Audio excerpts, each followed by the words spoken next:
ভালোভাবে পড়াশোনা করবে আর একদম দুষ্টুমি করবে না। ওকে মাম্মাম। আর টিফিনে যেন কোনো খাবার না থাকে, পুরোটা শেষ করবে। মাম্মাম, পাপা কবে আসবে? আসবে, খুব তাড়াতাড়ি আসবে। 1 সপ্তাহ ধরে বলছে আসবে আসবে। কবে আসবে পাপা? আমি তো চেষ্টা করছি সোনা, পাপাকে ঠিক খুঁজে আনবো। প্রমিস? প্রমিস। যাও ক্লাসে যাও। লাভ ইউ মাম্মাম।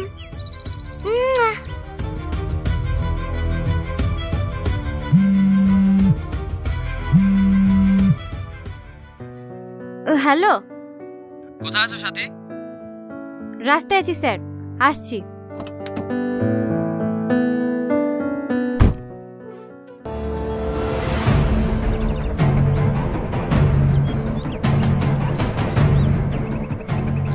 আসুন ম্যাডাম, এই দেখুন।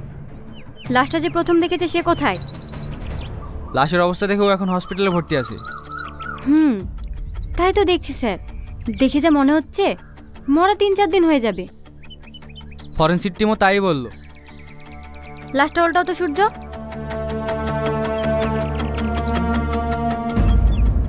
ইস, মুখটা তো একদম দেখার মতো অবস্থায় নেই। এবার লাশ টাকার কিভাবে বুঝবো ম্যাডাম? দেখো কাছ থেকে কোনো এভিডেন্স পাওয়া যায় কিনা। মনে হচ্ছে পকেটে একটা ওয়ালেট আছে, বের করে নিয়ে এসো তো। Okay sir.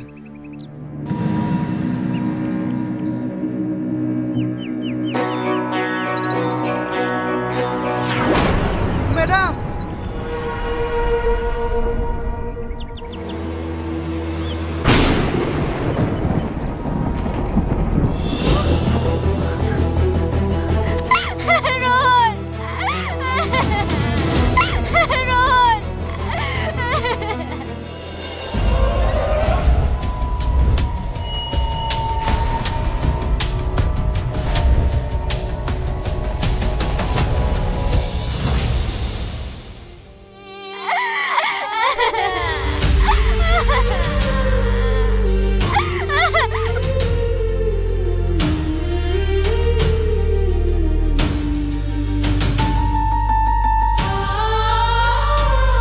সূর্য,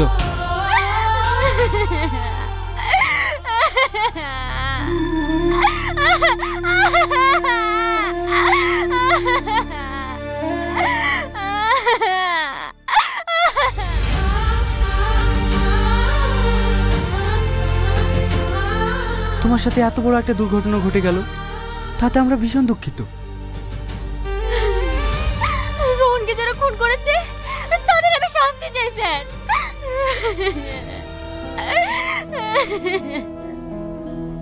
আমি তদন্ত চালিয়ে যাচ্ছি, তুমি এখন 1 মাস বাড়িতে রেস্ট করো সাথী।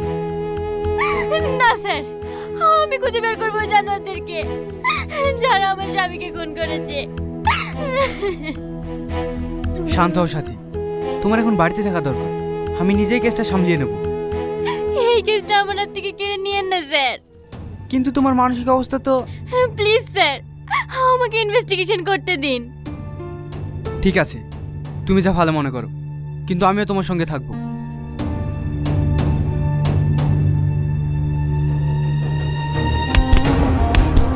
কেন খুন করেছি বল, বল কেন খুন করেছি? আমি খুন করে দিই স্যার, আমি খুন করে দিই। আপনারা ভুল বুঝছেন। ভুল বুঝছে না, তুই আমার স্বামীকে খুন করেছিস।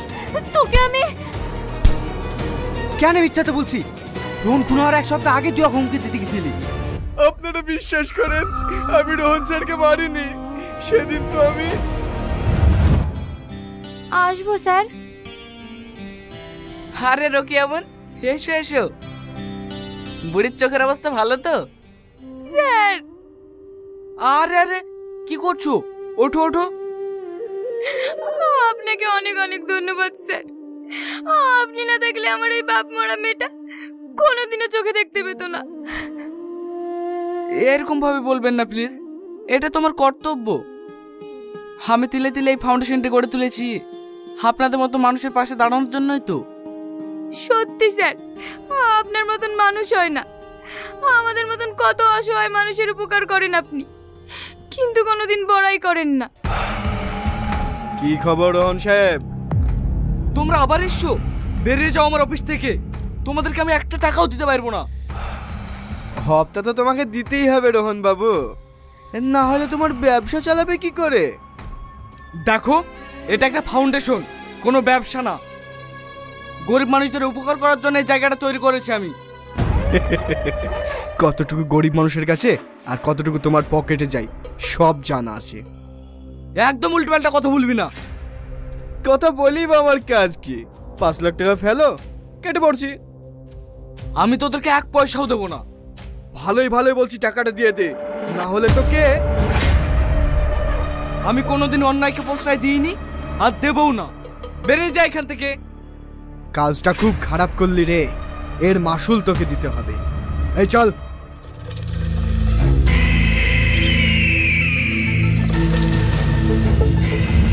আর টাকা দিল না বলে তুই রোহনকে খুন করে ফেললি, জানোয়ার। আর কতবার বলবো আমি খুন করিনি ম্যাডাম, আমি শুধু হুমকি দিয়ে আসছি। বিশ্বাস করুন ম্যাডাম, একটা কুকুর মারতে কি আমার ভয় লাগে? এই ম্যাডামকে বল না। চুপ কর মিথ্যাবাদী। ম্যাডাম, রোহন স্যারের কল রেকর্ডিং পাওয়া গেছে।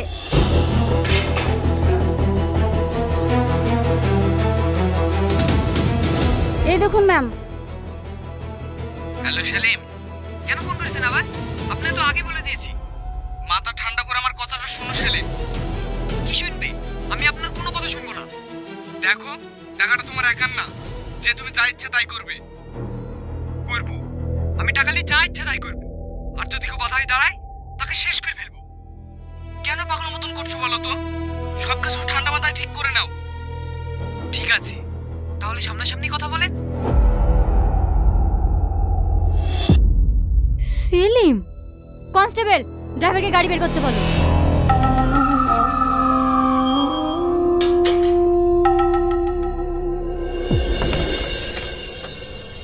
মাম্মাম।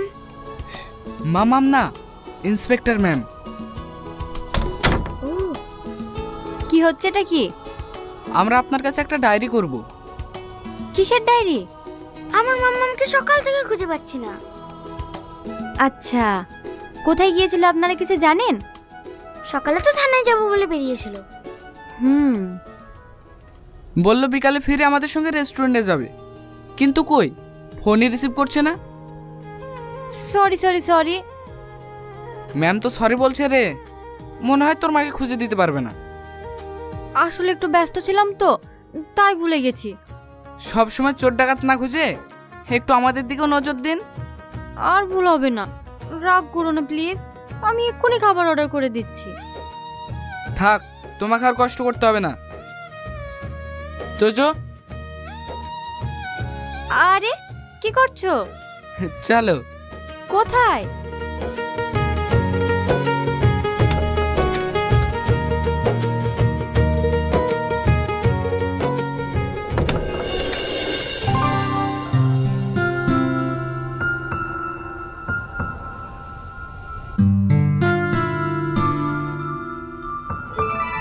হ্যাপি বার্থডে মাম্মাম। Happy birthday. এবার কেকটা কাটো।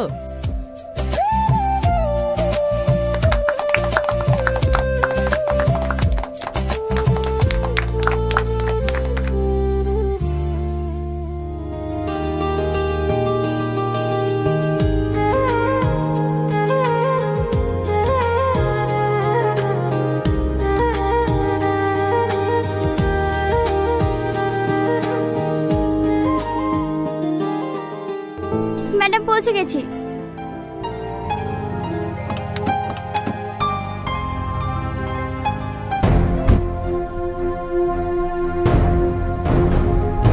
তুমি এদিকে যাও, তুমি ওদিকে যাও, দেখো যেন পালাতে না পারে। সাথী দিদি তুমি? সেলিম কোথায়? আজ 10 দিন হলো ওকে খুঁজে পাচ্ছি না, না কল না মেসেজ। কোথায় গেছে কিচ্ছু জানি না। চুপ, একদম মিথ্যা কথা বলবি না। আমি তোমাকে মিথ্যা কেন বলবো দিদি? তোমার স্বামীকে বাঁচানোর জন্য। আপনারা কি বলছেন আমি কিচ্ছু বুঝতে পারছি না। নাটক করছো আমাদের সঙ্গে। তোমার স্বামী টাকার লোভে রোহনকে খুন করে পালিয়েছে। ওনার কথা ভুল হচ্ছে দিদি, আমার স্বামী এত বড় পাপ কাজ করতেই পারে না। পুরো বাড়ি সার্চ করলাম ম্যাডাম, কোথাও নেই। পালিয়ে যাবে কত দূর? ও যে করতেই থাকুক না কেন, ওকে টেনে বের করবই।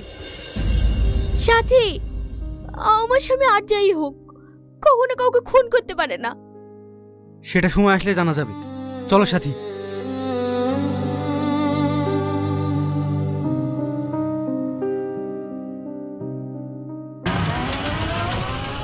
হাবিলদার, ওর ওপর কড়া নজর রাখো আর ওর ফোন ট্যাপ করো।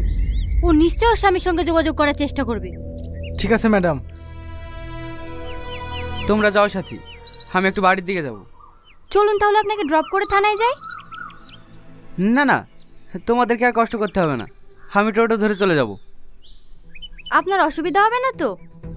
না না, তোমরা যাও। ঠিক আছে স্যার।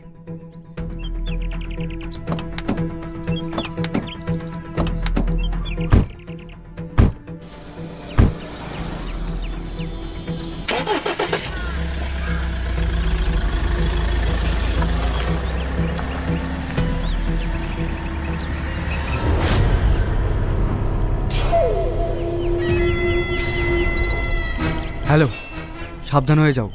সাথী তোমাদের ফোন ট্যাপ করবে, কোনো যোগাযোগ করলে নতুন নাম্বার থেকে করবে, আর সিমটা অবশ্যই ভেঙে ফেলবে। আন্ডারস্ট্যান্ড?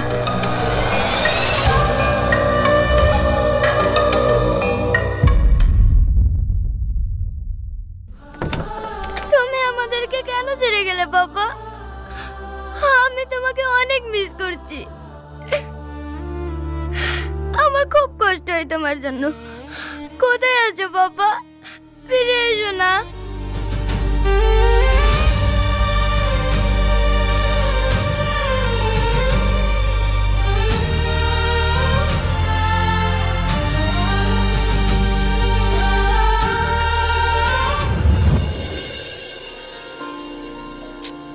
তুমি পারবে না, আমাকে দাও।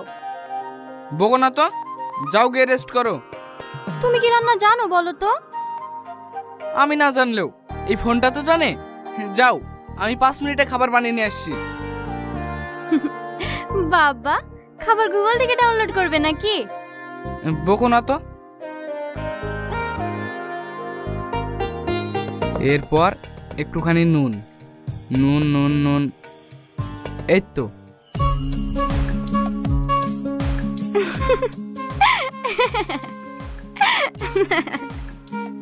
কি হলো? আরে বুদ্ধ, ওটা চিনি। হ্যাঁ হ্যাঁ।